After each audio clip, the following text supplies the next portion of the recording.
Hello everyone, welcome to IFS. कैसे हैं सब लोग? आई होप सब अच्छे होंगे, स्वस्थ होंगे, मस्त होंगे और अपना प्रिपरेशंस भी कर रहे होंगे। तो फिर आज हम आपके साथ जुड़े हैं, एक नया दिन, एक नया टॉपिक और वही 5 questions a day keeps failure away.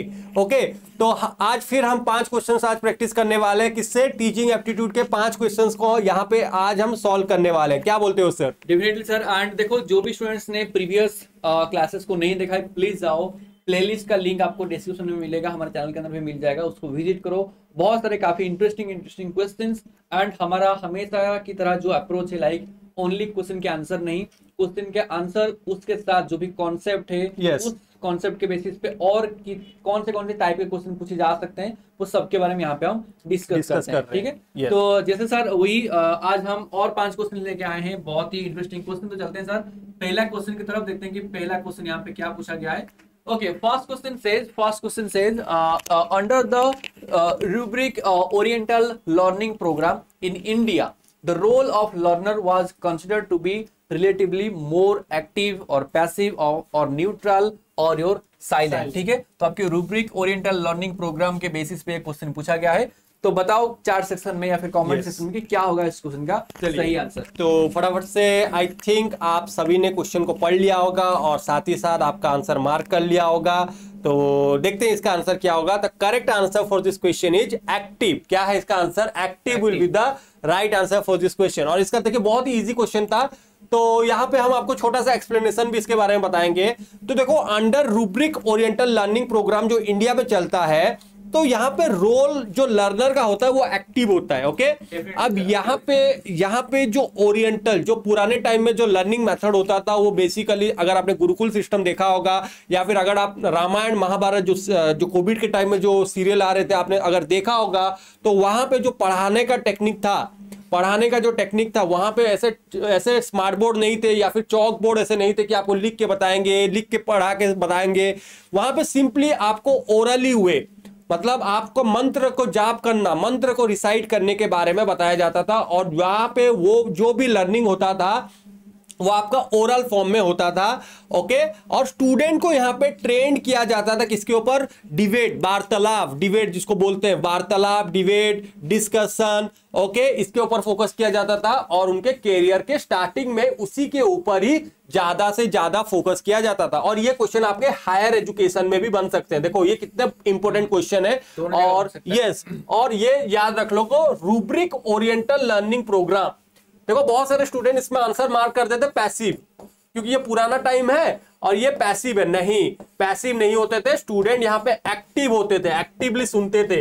अगर आप एक्टिवली सुनोगे नहीं तो मंत्र को कैसे जाप करोगे, मंत्र को कैसे याद रखोगे? तो एक स्टूडेंट को, बिकॉज यहाँ पे जो भी लर्निंग होता था ओरल वे में होता था, तो एक स्टूडेंट को एक्टिवली कान ऐसे करके सुनना पड़ता था। यस, तो आई होप सर ये क्वेश्चन उनको समझ आ गया होगा। तो नेक्स्ट चलते हैं नेक्स्ट क्वेश्चन की तरफ, देखते हैं कि नेक्स्ट क्वेश्चन यहाँ पे क्या पूछा गया है। ओके, नेक्स्ट क्वेश्चन देखो बोल रहा है, ये वही स्टेटमेंट वाइज क्वेश्चन आ गया फिर से, एसेशन रीजनिंग वाला क्वेश्चन। पहला स्टेटमेंट बोल रहा है कि innovations in evaluation system have to and employ safeguard the reliability and validity issues of tools used.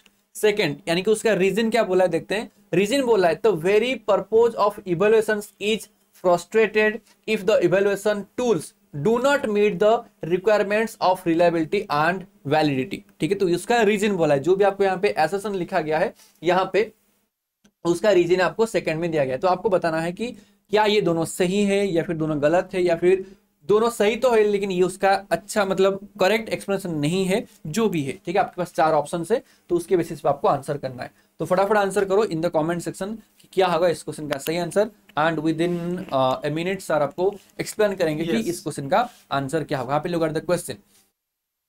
तो आई होप आप सबने क्वेश्चंस को अच्छे से पढ़ लिया होगा और अपना आंसर भी मार्क कर लिया होगा। अगर आप ये ऑप्शन को देखते हो, देखो इनोवेशंस इन इवैल्यूएटिव सिस्टम। अब जो भी आप इनोवेशंस कर रहे हो इवैल्यूएटिव सिस्टम में, आपको यहाँ पे किसके ऊपर फोकस करना पड़ेगा? रिलायबिलिटी। रिलायबिलिटी का मतलब क्या होता है? कंसिस्टेंसी। मैंने क्या न्यूमोनिक्स बताया था? आरसी बताया था। मतलब रिलायबिलिटी में क्या होता है आपका? कंसिस्टेंसी।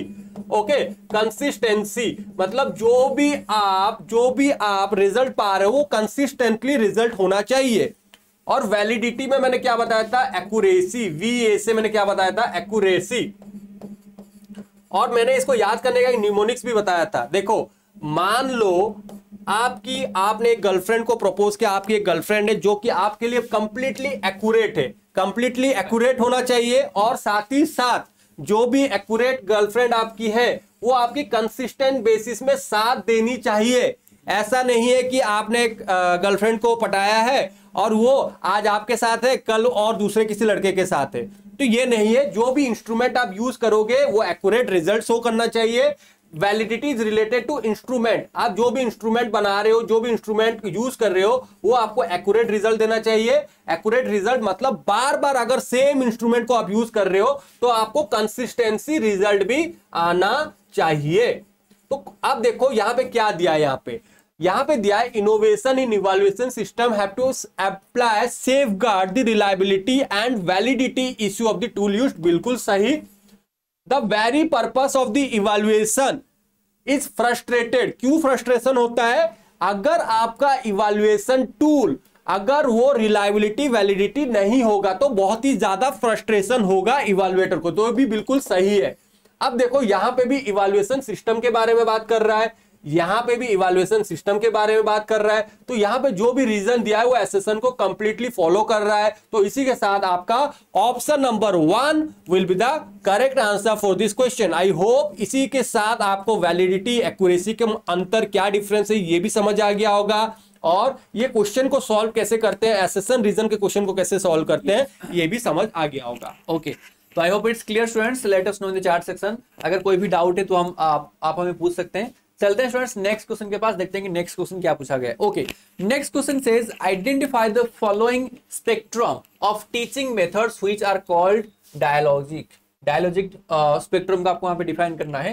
ठीक है, ऑप्शंस क्या क्या है? Like the first one says team teaching and demonstration, second says tutorials and case studies, third says group discussion, यहाँ पे ग्रुप डिस्कशन के बारे में पूछा गया है, या फिर interactive presentation, then stimulation and role playing, यहाँ पे at the end we have computer aided instruction and your practical task. तो इसमें से जो डायलॉजिक स्पेक्ट्रम है किसका, आपके टीचिंग मेथड में से जो डायलॉजिक स्पेक्ट्रम है उसको आपको चूज करना है। एंड आपके पास ऑप्शन है, you can C in the options, यहाँ पे आपको मतलब मल्टीपल ऑप्शंस यहाँ पे सही होते हैं, इनमें से कोई एक दो होगा। And as you can see हर एक ऑप्शन में दो ही कंबाइंड है। तो इसमें से जो आपको 1 2 3 4 5 5 चीज के बारे में लिखा गया है, इनमें से कोई 2 तो सही है, लेकिन कौन सा 2 सही है वो आपको वहां पे फाइंड आउट करके हमें बताना पड़ेगा। तो ये सर इस टाइप के कोड को, इस टाइप को क्वेश्चंस को मैं करण अर्जुन क्वेश्चन बोलता हूँ। करण अर्जुन मतलब साथ ही साथ, करण अर्जुन साथ आएंगे, मेरे करण अर्जुन आएंगे, मतलब यहाँ पे करण अर्जुन आएंगे ही आएंगे। अब देखो डायलॉगिक मतलब यहाँ पे क्या होगा, 2 पर्सन्स का इन्वॉल्व होगा, there will be 2 persons involvement. अब आप बोलते हैं ना डायलॉग किसके बीच में होता है? सिंगल तो आप डायलॉग नहीं कर सकते हो, उसको आप मोनोलॉग बोलोगे। डाई का मतलब 2 पर्सन्स का इन्वॉल्व होगा। अब देखो अगर आप देखते हो ट्यूटोरियल्स एंड केस स्टडीज, अब आप वो दिन में चले जाओ जब आप छोटे बच्चे हुआ करते थे, एक ट्यूशन सर आते थे जो कि आपको साइंस पढ़ाते थे, और अगर आप कर नहीं पाते थे तो आपको गाली करते थे, मारते थे, पनिशमेंट करते थे। तो ट्यूटोरियल इज 2 वे प्रोसेस। तो बी तो आएगा ही आएगा, बस बी कहां पे है? यहां पे है, यहां पे। तो ये दोनों को क्या कर दो, मोक्ष दिला दो, मार नहीं रहे मोक्ष दे रहे हैं। तो 1 और 4 को आप मोक्ष की प्राप्ति दिला दो। अब देखो बस आपको डी और सी में से आंसर ढूंढना है। डी और सी, डी में क्या दिया है? डी में आपको दिया है सिमुलेशन एंड रोल प्लेइंग, या फिर सी में दिया है ग्रुप डिस्कशन और इंटरेक्टिव प्रेजेंटेशन।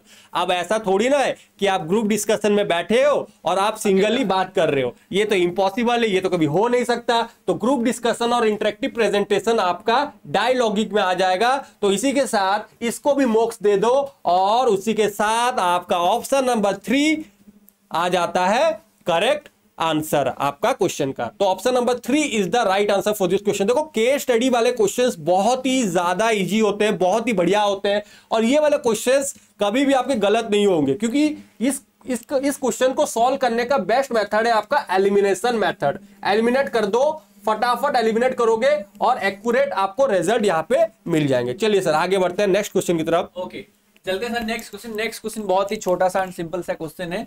क्वेश्चन बोला कि in which level of teaching, जो टीचिंग का लेवल्स होते हैं उसमें पूछा गया है कि in which level of teaching seeing of relationship is promoted as an object. तो कौन सा लेवल में सीइंग ऑफ रिलेशनशिप को हम एज एन ऑब्जेक्ट प्रमोट करते हैं? ऑप्शन क्या है? मेमोरी लेवल में, या फिर अंडरस्टैंडिंग लेवल में, रिफ्लेक्शन लेवल में, रिफ्लेक्टिव लेवल में, या फिर ऑटोनोमस डेवलपमेंट लेवल में। ये चार में से आपको एक आंसर चूज करना है। काफी सारे इजी क्वेश्चन आएगा। अब यहाँ पे ऐसे भी स्टूडेंट होंगे जो कि रिलेशनशिप को देख के अपना गर्लफ्रेंड के बारे में याद कर रहे होंगे, बॉयफ्रेंड के बारे में याद कर रहे हैं। अब ये वो वाला रिलेशनशिप नहीं है जिसके बारे में आप सोच रहे हो। यहाँ पे आपको पढ़ाई इन टर्म्स देखना है, पढ़ाई के पॉइंट ऑफ व्यू में देखना है कि कौन से लेवल में आप यहाँ पे रिलेशनशिप देखते हो, किसी चीज को कंसेप्ट समझने का कोशिश करते हो, किसी चीज को रिलेट करके पढ़ने का कोशिश करते हो। जैसे हम करते हैं, हम हमेशा, मैं आपको रिलेट करके पढ़ाने का कोशिश करता हूँ, रियल लाइफ के साथ रिलेट करके हम पढ़ने का कोशिश करते हैं। कहाँ पे? मेमोरी लेवल में। ये तो आपका रोट लर्निंग है, ये तो आपका रोट लेवल है। यहाँ पे तो सिर्फ और सिर्फ रटाफिकेशन होता है, ये प्राइमरी लेवल में देखने को मिलेगा। ओके, ये हो गया आपका मेमोरी लेवल। उसके बाद अंडरस्टैंडिंग लेवल। अंडरस्टैंडिंग लेवल क्या है? यहाँ पे आप रिलेशनशिप बिल्डअप करते हो। क्या करते हो? रिलेशनशिप बिल्डअप करते हो, किसी भी चीज को पढ़ते हो, रिलेट करके पढ़ते हो। यहाँ पे कंसेप्चुअल क्लैरिटी के ऊपर काम करते हो। किसके ऊपर काम करते हो? कंसेप्चुअल क्लैरिटी के ऊपर काम करते हो। उसके साथ साथ रिफ्लेक्टिव लेवल, ये आपका हायर ऑर्डर लेवल होता है, हायर लेवल होता है, सबसे हायर लेवल यही होता है। ये बेसिकली आपको कहां पे देखने को मिलेगा? पीएचडी लेवल में देखने को मिलता है। यहां पे आप क्या करते हो? क्रिटिकल एनालिसिस कर देते हो, क्रिटिकल एनालिसिस करते हो। ओके, क्रिटिकल एनालिसिस करते हो। चलिए, आपको कमेंट सेक्शन में ऑटोनोमस डेवलपमेंट लेवल के बारे में लिखना है। जो भी इस वीडियो को देखोगे बाद में, सभी को ऑटोनोमस डेवलपमेंट लेवल, अब ये चीज आपके लिए होमवर्क है, ये वाला आपका होमवर्क है। आप सभी को कमेंट सेक्शन में लिख के बताना है मुझे ऑटोनोमस डेवलपमेंट लेवल क्या होता है। गूगल कीजिए, जहां से करना कीजिए, but I want everyone to respond. और मैं डेफिनेटली कमेंट सेक्शन में देखूंगा कि कौन कौन ऑटोनोमस डेवलपमेंट के बारे में बताया, और मैं उनको एक शाउट आउट दूंगा। ओके, तो इसका आंसर क्या हो जाएगा? रिलेशनशिप मतलब ये हो गया understanding level of teaching. Okay, तो मैंने क्या निमोनिक्स बताया था? MUR, मर जाना, memory level, understanding level, reflective level. तो ये 3 लेवल ऑफ टीचिंग होते हैं। मेमोरी लेवल में स्टूडेंट बहुत ही ज्यादा पैसिव होते हैं, अंडरस्टैंडिंग लेवल में एक डेमोक्रेटिक प्रोसेस फॉलो किया जाता है, और जो रिफ्लेक्टिव लेवल होता है ये एक ह्यूरिस्टिक लेवल होता है। यहां पे मेमोरी लेवल में आप पेडागोगिकल अप्रोच फॉलो करते हो, अंडरस्टैंडिंग लेवल में एंड्रोगोगिकल अप्रोच फॉलो करते हो, और रिफ्लेक्टिव लेवल में ह्यूरिस्टिक अप्रोच फॉलो करते हो। यहां पे आपको इनडायरेक्ट टीचिंग दिया जाता है। मेमोरी लेवल में डायरेक्ट टीचिंग होता है, रिफ्लेक्टिव लेवल में इनडायरेक्ट होता है, और अंडरस्टैंडिंग लेवल में आप डायरेक्ट भी इन्वॉल्व होते हो, साथ ही साथ इनडायरेक्ट भी इन्वॉल्व होते हो। चलिए सर, आगे बढ़ते हैं। So last question of the day, question क्या बोला है कि the dynamics of classroom interaction can be effectively manage through that. तो यानी कि आपके जो भी क्लासरूम इंटरेक्शन है उसको आप कैसे अच्छी तरीके से इफेक्टिवली मैनेज कर सकते हो। ऑप्शंस क्या है कि interpreting perceived meanings, language complexity, या फिर रिपीटेटिव सिंबोलिज्म, या फिर वर्बोसिटी। ठीक है, 4 ऑप्शंस आपके पास। आराम से इस क्वेश्चन का आंसर क्या होगा? Let us know in the chat section everyone. Classroom interaction को आप कैसे इफेक्टिवली मैनेज कर सकते हो, किसके थ्रू मैनेज कर सकते हो? बहुत ही आसान सा क्वेश्चन देखते साथ ही बन जा रहा है कि मतलब क्लासरूम इंटरेक्शन हो रहा है, मतलब क्लासरूम के अंदर इंटरेक्ट हो रहा है। डायनामिक मतलब एवर चेंजिंग। अब जो क्लासरूम के अंदर जब आप इंटरेक्ट कर रहे हो तो इसको आप इफेक्टिवली मैनेज कैसे करोगे? तो देखिए, इसका आंसर क्या हो जाएगा, मैं बता देता हूं। यहाँ पे आप यहाँ पे इंटरप्रीट कर रहे हो, परसिव्ड मीनिंग को इंटरप्रीट करते हो। जब आप मान लो कोई टीचर आपको पढ़ा रहा है, बता रहा है, तो अगर आप उसको प्रॉपरली, जो भी मीनिंग आपको बता रहा है, प्रॉपरली आप उसे इंटरप्रीट कर ले रहे हो, तभी तो जाके एक क्लासरूम इंटरेक्शन सक्सेसफुल होगा ना। सक्सेसफुल इंटरेक्शन कब होगा, सक्सेस कब होगा?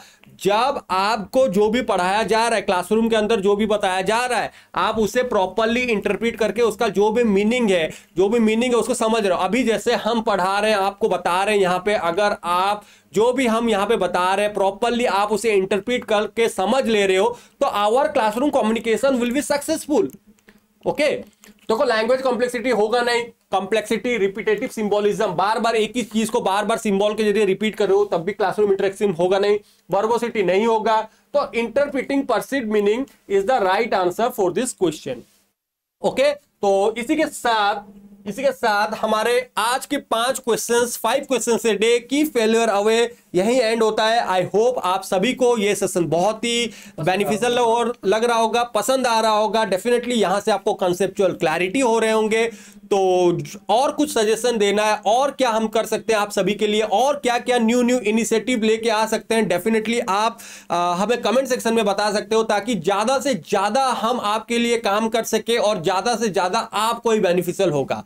ओके, तो जो भी क्वेरी है, जो भी डाउट है, आपको बताना है। और हमने एक क्वेश्चन पूछा है, डेफिनेटली कमेंट सेक्शन में उसका क्वेश्चन का आंसर बताइए, और नेक्स्ट क्लास में हम देखेंगे कि किसने सही आंसर फीड किया है कमेंट सेक्शन में। और जो भी स्टूडेंट्स ने प्रीवियस क्लास को नहीं देखा है, जो भी 5 क्वेश्चन से डे का बाकी की जो भी वीडियोस हमने अपलोड किया उसको अगर नहीं देखा तो प्लीज विजिट करो। विद इन मिनिमम टाइम आपका बहुत सारे क्वेश्चंस एंड अलग विद द कॉन्सेप्ट आपका आराम से वहां पे क्लियर हो जाएगा। ठीक है, एंड अगर वीडियो पसंद आया है प्लीज वीडियो को लाइक करो, आपके दोस्तों के साथ शेयर करो, those who are preparing for the subscribe नहीं किया है तो डेफिनेटली सब्सक्राइब कीजिए, क्योंकि हम ऐसे बहुत सारे इंटरेस्टिंग चीज लेके आते हैं for UGC net aspirants, state aspirants also. तो उसके लिए आप बेल आइकन को भी दबा के रखिए, ताकि सबसे तेज सबसे फर्स्ट आपको ही इंफॉर्मेशन मिल जाएगा। और अपने जितने भी सेट के भाई बहन है या फिर जितने भी सेट के दोस्त हैं, रिलेटिव है, उनके साथ भी शेयर कीजिए, बिकॉज आगे आने वाला सेट एग्जाम है और उनको ये सीरीज में 100% श्योरिटी के साथ बता दे रहा हूं, बहुत ही ज्यादा बेनिफिशियल होने वाला है। Okay, thank you so much everyone, and until we meet again, happy learning to all of you.